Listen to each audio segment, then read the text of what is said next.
Hi, it's Steve. In this video, we'd like to show you how to replace a rack stop on your dishwasher. It's a really easy repair. Let me show you how we do it. Now, to do this repair, we'll start by opening up the dishwasher.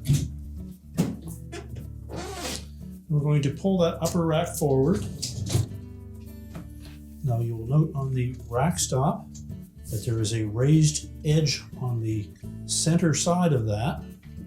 We're simply going to depress that either by pushing in on it or pushing out on the outward side. That will release the rack stop from the rail, and we can simply roll it right off. You can discard the old one.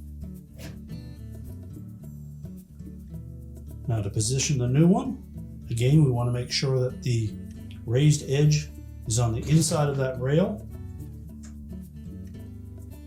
We'll line up the two tangs on that rack stop with the slotted openings in the rail itself. Line it up, depress that tab